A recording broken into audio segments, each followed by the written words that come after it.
أشهد أن لا إله إلا الله وحده لا شريك له وأشهد أن محمدا عبده ورسوله أما بعد فأعوذ بالله من الشيطان الرجيم بسم الله الرحمن الرحيم الحمد لله رب العالمين الرحمن الرحيم مالك يوم الدين إياك نعبد وإياك نستعين اهدنا الصراط المستقيم صراط الذين أنعمت عليهم صراط الذين أنعمت عليهم غير المغضوب عليهم ولا الضالين شهر رمضان الذي أنزل فيه القرآن هدى للناس وبينات من الهدى والفرقان فمن شاهد منكم الشهر فليصم ومن كان مريضا أو على سفر فعدة من أيام أخر يريد الله بكم اليسر ولا يريد بكم العسر ولتكملوا العدة ولتكبروا الله على ما هداكم وَلَعَلَّكُمْ تشکرون۔ یہ سورۃ البقرہ کی آیت نمبر 186 ہے۔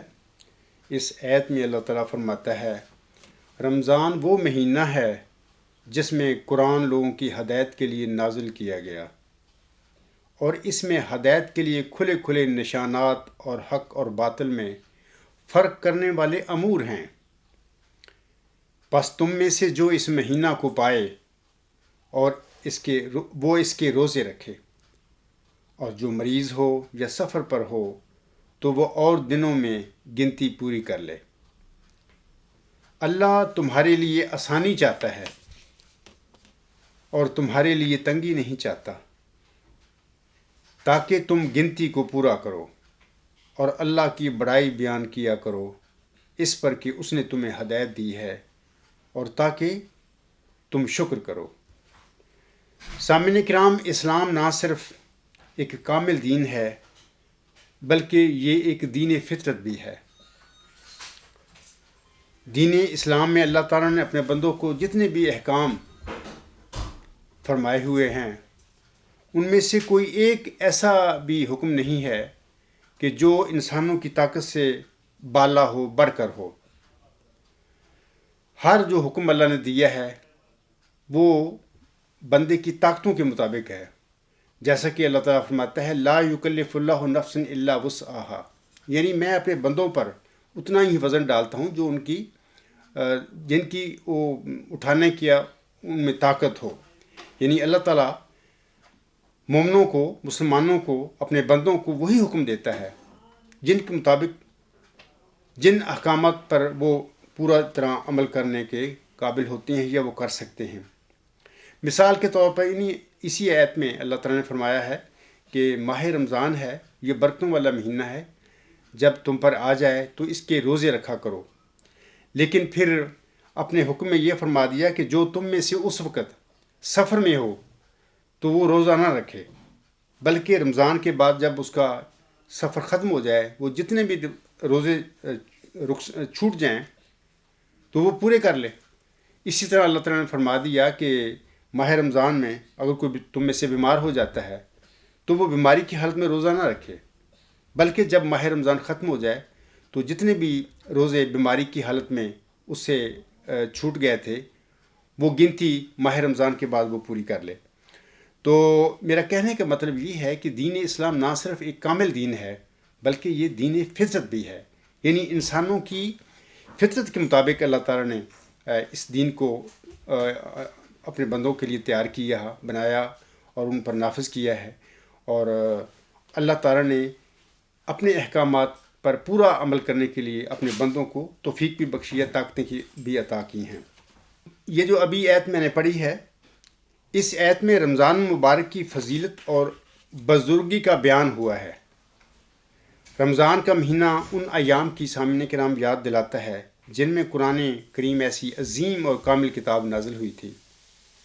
مسند احمد کی حدیث کے مطابق حضرت صلی اللہ علیہ وآلہ وسلم نے فرمایا ہے کہ ابراہیمی صحیفے رمضان کی پہلی تاریخ کو نازل ہوئے،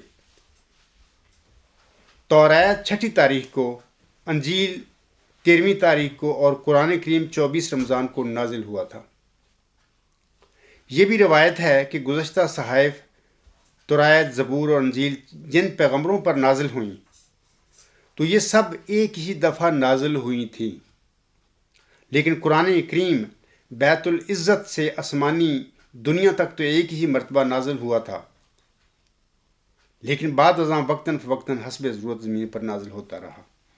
اسی لیے اللہ تعالیٰ سورۃ القدر میں فرماتا ہے اِنَّا أَنزَلْنَاهُ فِي لَيْلَةِ الْقَدْرِ وَمَا أَدْرَاكَ مَا لَيْلَةُ الْقَدْرِ لَيْلَةُ الْقَدْرِ خَيْرٌ مِّنْ أَلْفِ شَهْرٍ تنزل الملائکۃ والروح فیہا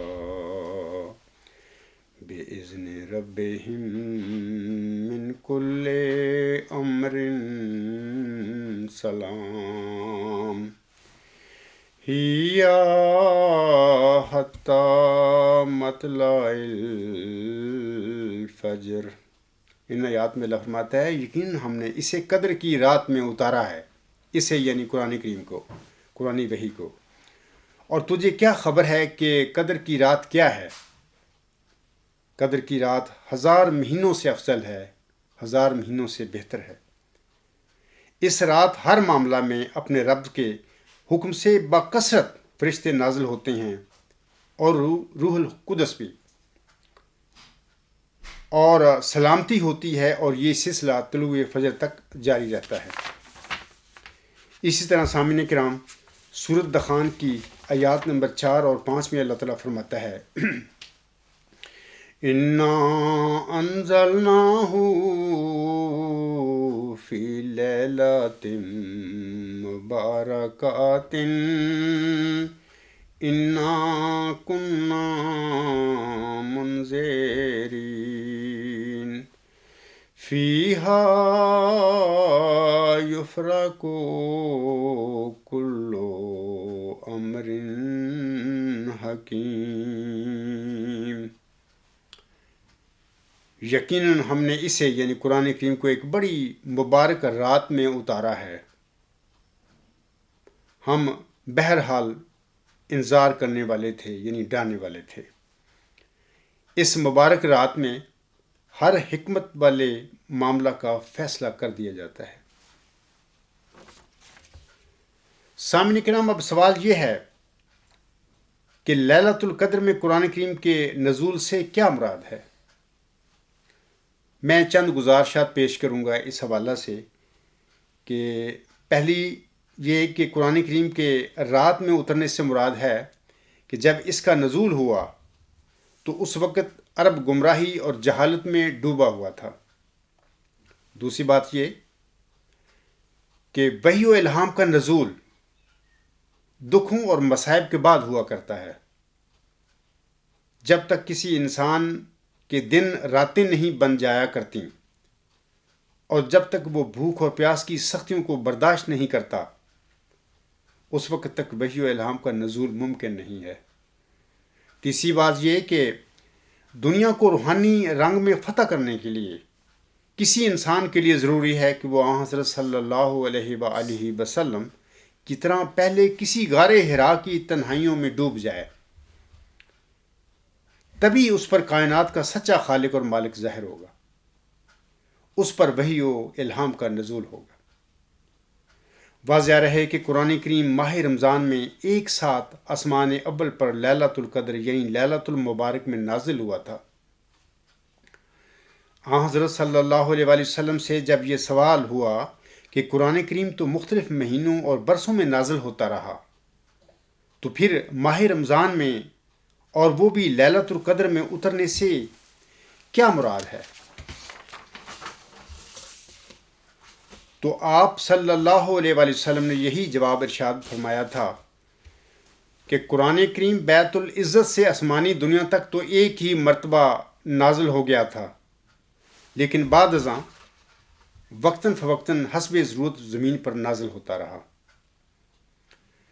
حضرت صلی اللہ علیہ وآلہ وسلم سے یہ بھی روایت ہے کہ آدھے رمضان تک قرآن کریم دنیا کے آسمان کی طرف اترا اور بیت العزت میں رکھا گیا، پھر حسب ضرورت واقعات اور سوالات جنم لیتے رہے، انہی کے مطابق تھوڑا تھوڑا قرآن کریم نازل ہوتا رہا اور اس کا نزول 20 سال میں مکمل ہو گیا۔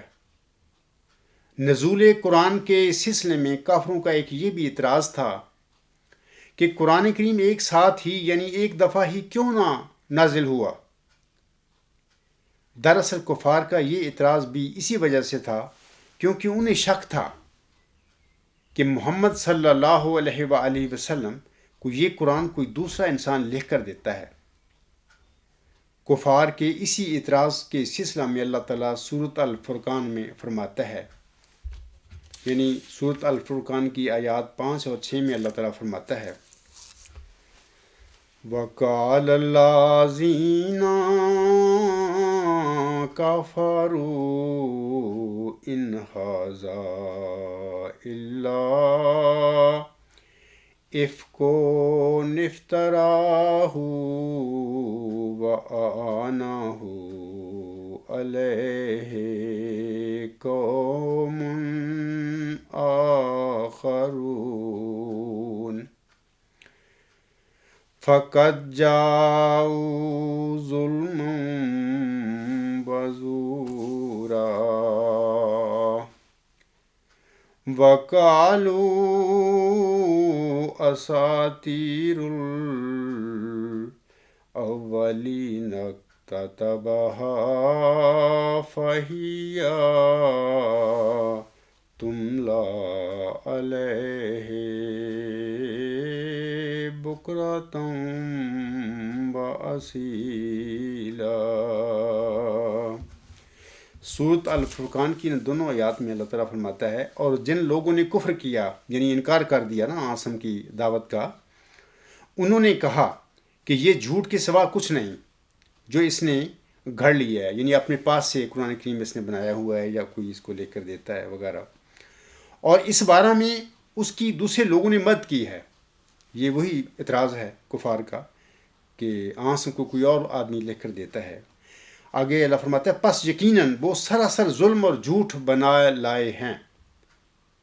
اگلی آیت میں اللہ فرماتا ہے اور انہوں نے کہا، یعنی منکرین جو مکفر تھے، کافر تھے، انہوں نے کہا کہ یہ یعنی قرآن کریم پہلے لوگوں کی کہانیاں ہیں، قصے ہیں جو اس نے لکھوا لی ہیں، پس یہ صبح و شام اس پر پڑھی جاتی ہیں۔ قرآن کریم میں سامعین کرام اللہ تعالیٰ سورۃ النحل میں کافروں کے اس الزام کا رد کرتے ہوئے فرماتا ہے، یہ جو ابھی سورۃ الفرقان کی آیات جو میں نے پڑھی ہیں، ان میں اللہ تعالیٰ نے کافروں کے جس الزام کا ذکر کیا ہے، اس کا رد اللہ تعالیٰ نے سورۃ النحل میں فرمایا ہے۔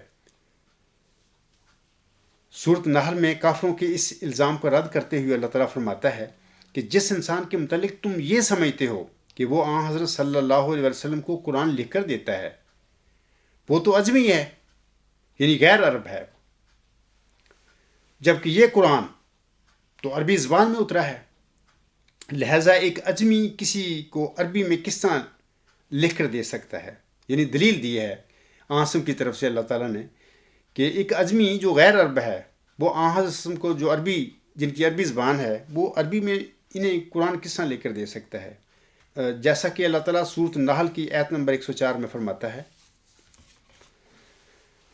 وَلَقَدْ نَعْلَمُ أَنَّهُمْ يَقُولُونَ إِنَّمَا يُعَلِّمُهُ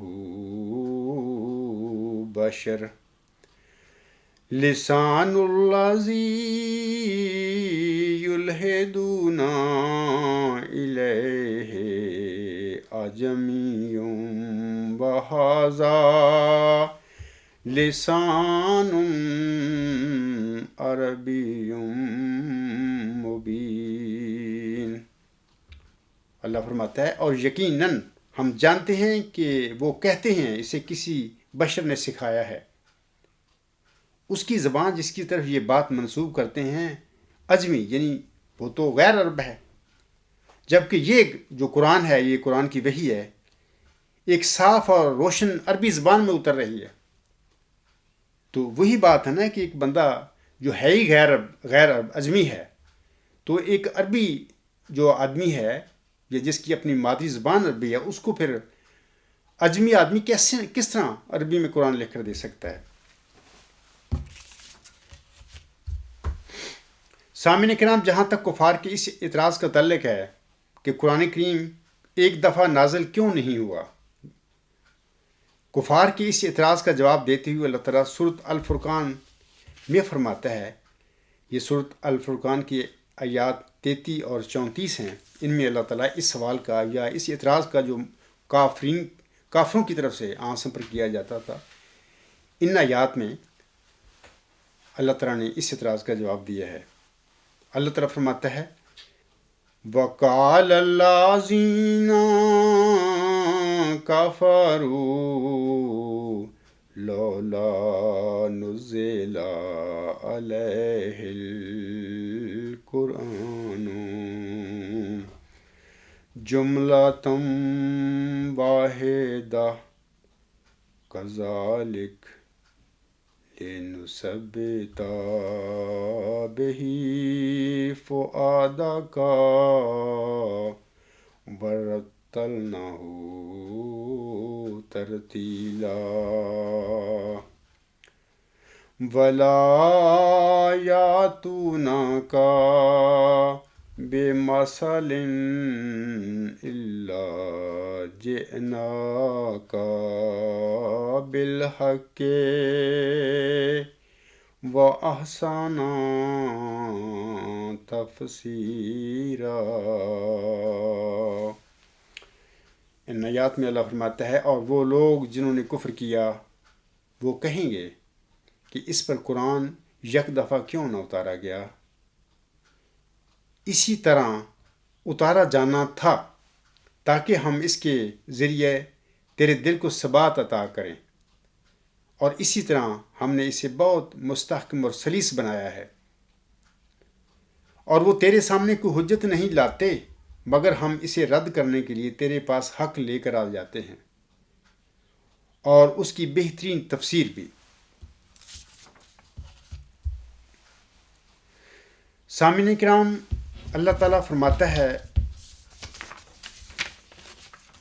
شہر رمضان الذی انزل فیہ القرآن، رمضان کا مہینہ ہے وہ جس میں قرآن کریم نازل کیا گیا ہے، ہدی للناس، یہ قرآن جو ہے بنی نوع انسان کی صراط مستقیم کی طرف رہنمائی کرتا ہے، ہدایت کرتا ہے لوگوں کو سیدھے راستے کی طرف۔ اور پھر اللہ فرماتا ہے وَبَيِّنَاتٍ مِّنَ الْهُدَى وَالْفُرْقَانِ، یعنی اس میں، یعنی قرآن کریم میں حق اور باطل میں فرق کرنے والے نشانات ہیں، بینات ہیں۔ جھوٹ نہ اس کے آگے سے آ سکتا ہے اور نہ ہی اس کے پیچھے سے آ سکتا ہے۔ اور پھر یہ بھی یاد رکھیں کہ ان الفاظ کے ایک تو یہ معنی ہیں کہ ماہ رمضان ایسا بابرکت مہینہ ہے جس میں قرآن کریم کے نزول کا آغاز ہوا ہے۔ ثانیاً یہ بھی مراد ہے کہ رمضان وہ مہینہ ہے جس کے بارے میں قرآن کریم نازل کیا گیا ہے، یعنی اس مہینہ کے متعلق نازل کیا گیا ہے۔ ایک تو ہے نا اس مہینہ میں نازل کیا گیا ہے، دوسرا یہ کہ جس کے بارے میں، یعنی رمضان کا وہ مہینہ ہے جس کے بارے میں قرآن کریم نازل کیا گیا ہے۔ رمضان کے روزوں کی اس قدر اہمیت ہے کہ اللہ تعالیٰ نے قرآن کریم میں اس کے بارے میں اپنے احکامات نازل فرمائے ہیں، اور جس حکم کے بارے میں وحی نازل ہو چکی ہو تو اس حکم کی اہمیت کا ہم خود اندازہ لگا سکتے ہیں کہ وہ کتنا اہم حکم ہوگا۔ ثالثاً یہ کہ اس کے معنی یہ بھی ہیں کہ ماہ رمضان میں پورا قرآن کریم نازل ہوا تھا، جیسے احادیث میں حضرت عائشہ رضی اللہ تعالی عنہا سے مروی ہے کہ رسول کریم صلی اللہ علیہ وآلہ وسلم نے مرض الموت میں حضرت فاطمہ رضی اللہ تعالی عنہا سے فرمایا، میں عربی کا ترجمہ پڑھتا ہوں، یعنی جبرائیل ہر سال رمضان کے مہینہ میں تمام قرآن کریم کا میرے ساتھ یک دفعہ دور کیا کرتے تھے، مگر اس سال انہوں نے 2 دفعہ دور کیا ہے، جس سے میں سمجھتا ہوں کہ اب میری وفات کا وقت قریب ہے۔ حضرت ابن عباس رضی اللہ تعالی عنہ سے روایت ہے کہ ماہ رمضان میں حضرت جبرائیل علیہ السلام ہر رات حضرت صلی اللہ علیہ وآلہ وسلم کو ملا کرتے تھے، اور جتنا قرآن کریم نازل ہو چکا ہوتا ہر سال اس کی دہرائی فرمایا کرتے تھے۔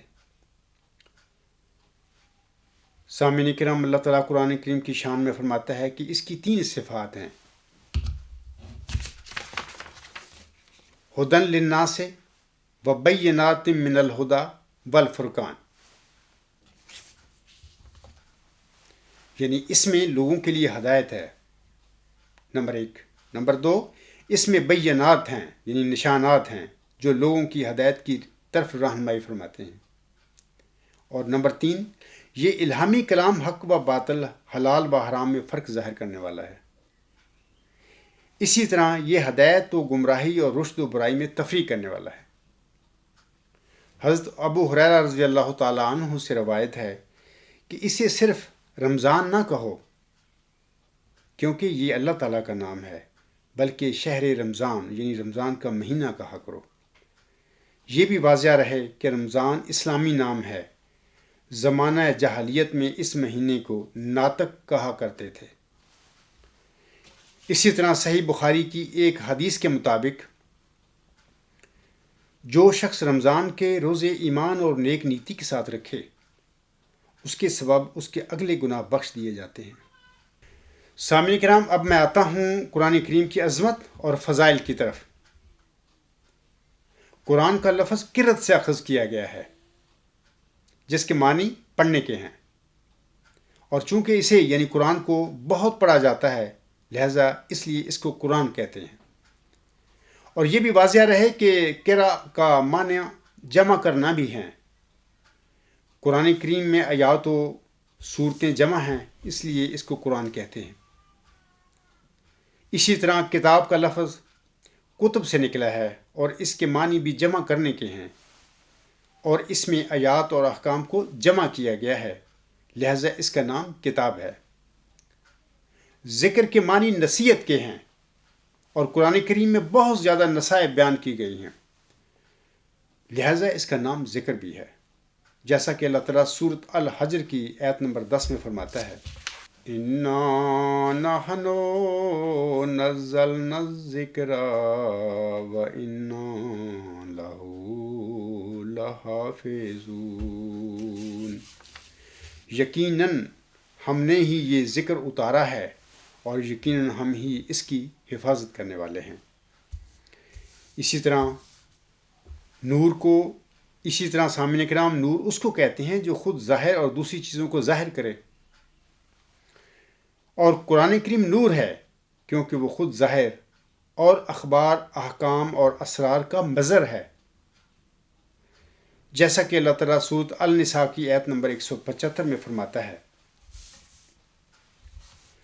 یا ایھا الناس قد جاءکم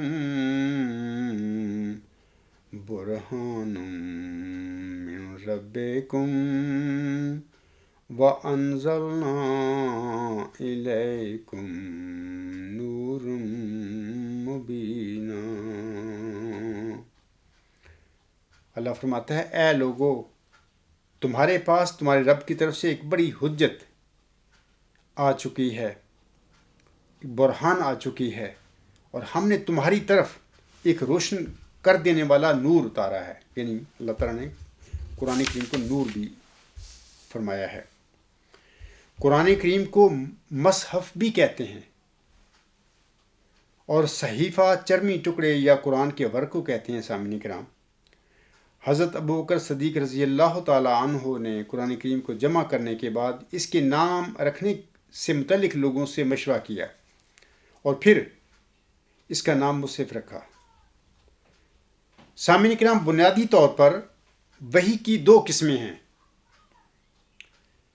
پہلی قسم یہ ہے کہ وحی مطلع، اور دوسری قسم وحی غیر مطلع۔ حضرت صلی اللہ علیہ وسلم پر جو وحی الفاظ کی شکل میں نازل ہوتی تھی، اور وہ وحی جسے بار بار اور کثرت کے ساتھ پڑھا جاتا ہے، وہ وحی مطلع کہلاتی ہے، یا ہم اسے وحی مطلع کہتے ہیں، اور یہی قرآن کریم ہے۔ اور جب آپ صلی اللہ علیہ وسلم پر صرف معانی نازل ہوتے تھے تو وہ وحی غیر مطلع کہلاتی ہے، اور اس کو حدیث نبوی بھی کہا جاتا ہے۔ علامہ سہیلی نے نزول وحی کی 7 صورتیں بیان کی ہیں۔ نمبر 1، وہ کہتے ہیں کہ حضرت صلی اللہ علیہ وسلم کو نیند میں کوئی واقعہ دکھایا جاتا تھا۔ نمبر 2 کہتے ہیں کہ گھنٹی کی آواز کی شکل میں آپ کے پاس وحی آتی تھی۔ نمبر 3، حضرت صلی اللہ علیہ وسلم کے قلب مصفح پر کوئی معنی القاء کیے جاتے تھے۔ نمبر 4، وہ فرماتے ہیں حضرت صلی اللہ علیہ وسلم کے پاس فرشتہ انسانی شکل میں آتا تھا۔ نمبر 5، حضرت جبرائیل علیہ السلام حضرت صلی اللہ علیہ وسلم کے پاس اپنی اصلی صورت میں آتے تھے، یعنی بعض اوقات۔ نمبر 6، اللہ تعالیٰ آپ صلی اللہ علیہ وسلم سے یا تو بیداری میں یا پھر پردہ کی اوٹ میں ہم کلام ہوتے تھے، جیسا کہ اللہ تعالیٰ سورۃ شورى کی آیت نمبر 52 میں فرماتا ہے، وَمَا كَانَ لِبَشَرٍ أَن يُكَلِّمَهُ اللَّهُ إِلَّا وَحْيًا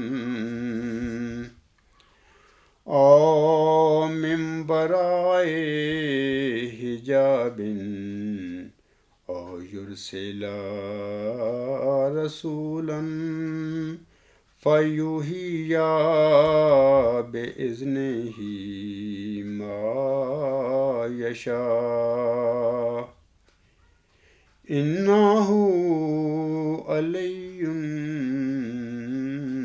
حَكِيمٌ۔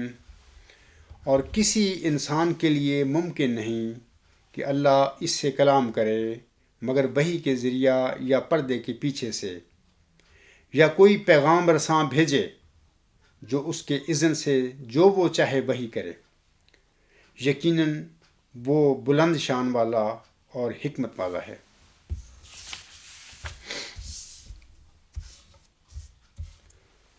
نمبر 7 وہ فرماتے ہیں کہ شیبی سے روایت ہے کہ نبی اکرم صلی اللہ علیہ وسلم کو حضرت اسرافیل کے سپرد کیا گیا اور وہ 3 سال تک نبی صلی اللہ علیہ وسلم کو دیکھتے رہے اور آپ کے پاس وحی لاتے رہے۔ پھر حضرت صلی اللہ علیہ وسلم کو حضرت جبرائیل علیہ السلام کے سپرد کر دیا گیا۔ البتہ باقی وغیرہ نے اس کا انکار کیا ہے اور کہا ہے کہ حضرت جبرائیل علیہ السلام کے علاوہ حضرت صلی اللہ علیہ وسلم کو کسی اور فرشتہ کے سپرد نہیں کیا گیا۔ حضرت صلی اللہ علیہ وسلم قرآن کریم کی عظمت اور قرت کے متعلق اس طرح ارشاد فرماتے ہیں۔ اب میں چند احادیث جو ہیں وہاں پڑھوں گا جن میں حضرت صلی اللہ علیہ وسلم نے قرآن کریم کی عظمت اور قرت کے متعلق کچھ نصائح فرمائی ہیں، کچھ باتیں بیان فرمائی ہیں۔ یہ جو احادیث ہیں ساری میں نے حدیقت الصالحین سے لی ہیں۔ پہلی حدیث جو ہے یہ حدیث نمبر 149 ہے۔ ان عثمان ابن عفان رضی اللہ عنہ قال قال رسول اللہ صلی اللہ علیہ وسلم خیرکم من تعلم القرآن وعلمہ۔ یہ بخاری کتاب فضائل قرآن سے حدیث ہے۔ حضرت عثمان بن عفان رضی اللہ تعالیٰ عنہ بیان کرتے ہیں کہ حضرت صلی اللہ علیہ وسلم نے فرمایا، تم میں سے بہتر وہ ہے جو قرآن کریم سیکھتا اور دوسروں کو سکھاتا ہے۔ یہ حدیث نمبر 150 ہے، بخاری کتاب فضائل القرآن سے ہے۔ حضرت رافع بن معلہ رضی اللہ تعالیٰ عنہ بیان کرتے ہیں کہ حضرت صلی اللہ علیہ وسلم نے مجھے فرمایا، کیا میں تجھے مسجد سے نکلنے سے پہلے قرآن مجید کی سب سے بڑی صورت نہ سکھاؤں؟ پھر آپ صلی اللہ علیہ وسلم نے میرا ہاتھ پکڑا۔ جب ہم باہر نکلنے لگے تو میں نے عرض کیا، اے اللہ کے رسول صلی اللہ علیہ وسلم، آپ صلی اللہ علیہ وسلم نے قرآن کریم کی سب سے بڑی صورت مجھے سکھانے سے متعلق فرمایا تھا۔ اس پر آپ صلی اللہ علیہ وسلم نے کہا، یہ صورت الحمد ہے، یہ 7 مثانی ہے، یعنی اس کی 7 آیتیں بار بار نازل ہوئیں اور بار بار پڑھی جائیں گی۔ یہی وہ قرآن عظیم ہے جو مجھے دیا گیا ہے۔ آگے میں حدیث نمبر 151 ہے، ابو داؤد سے یہ حدیث لے گئی ہے، کتاب الصلاۃ باب ہے۔ حضرت بشیر رضی اللہ تعالیٰ عنہ بن عبد المنذر بیان کرتے ہیں کہ حضرت صلی اللہ علیہ وآلہ وسلم نے فرمایا، جو شخص قرآن مجید خوش لحنی سے اور سنوار کر نہیں پڑھتا، اس کا ہمارے ساتھ کوئی تعلق نہیں۔ یہ اگلی حدیث 152 ہے، یہ بخاری کتاب حسن الصوت بالقرت سے لی گئی ہے۔ حضرت ابن مسعود رضی اللہ تعالیٰ عنہ بیان کرتے ہیں کہ حضرت صلی اللہ علیہ وسلم نے مجھے فرمایا، قرآن مجید سناؤ۔ میں نے حیران ہو کر عرض کیا، حضور، میں آپ صلی اللہ علیہ وسلم کو قرآن سناؤں؟ حالانکہ قرآن آپ صلی اللہ علیہ وسلم پر نازل کیا گیا ہے۔ حضور نے فرمایا، دوسرے سے قرآن سننا مجھے بہت اچھا لگتا ہے۔ تب میں نے سورۃ نساء کی تلاوت شروع کی۔ جب میں اس آیت پر پہنچا کہ کیا حال ہوگا جب ہم ہر ایک امت میں سے ایک گواہ لائیں گے اور ان سب پر تجھے گواہ بنائیں گے، آپ صلی اللہ علیہ وسلم نے فرمایا، بس کر دو۔ تلاوت ختم کر کے جب میں نے آپ صلی اللہ علیہ وسلم کی طرف دیکھا تو آپ کی آنکھوں سے آنسو ٹپ ٹپ گر رہے تھے۔ یہ اگلی حدیث نمبر 155 ہے، یہ ترمذی فضائل القرآن سے لی گئی ہے۔ حضرت ابن عباس رضی اللہ تعالیٰ عنہ بیان کرتے ہیں کہ حضرت صلی اللہ علیہ وسلم نے فرمایا، جس کو قرآن کریم کا کچھ حصہ بھی یاد نہیں، وہ ویران گھر کی طرح ہے۔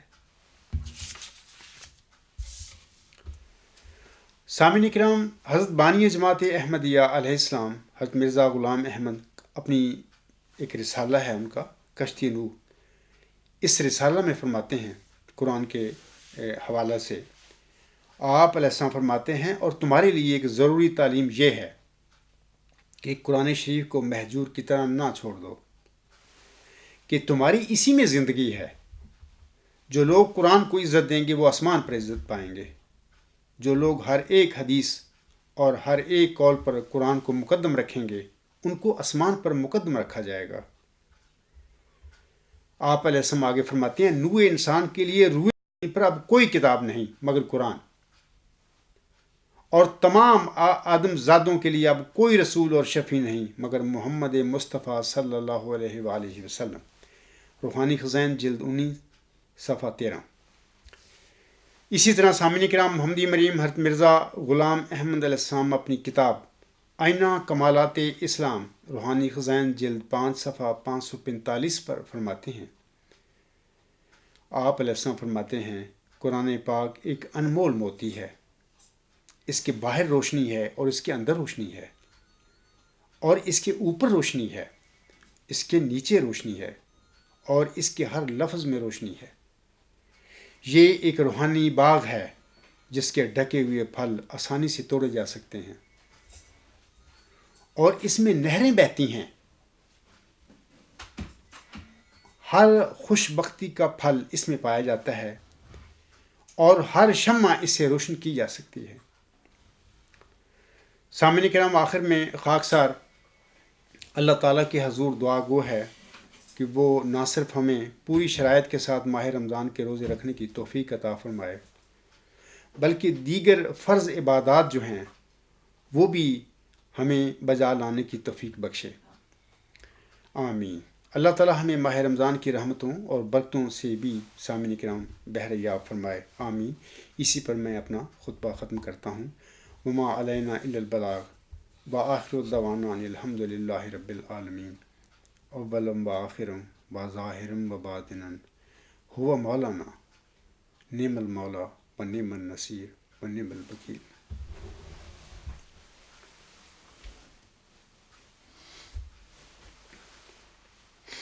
الحمد للہ نحمدہ ونستعینہ ونستغفرہ ونؤمن بہ ونتوکل علیہ ونعوذ باللہ من شرور انفسنا ومن سیئات اعمالنا،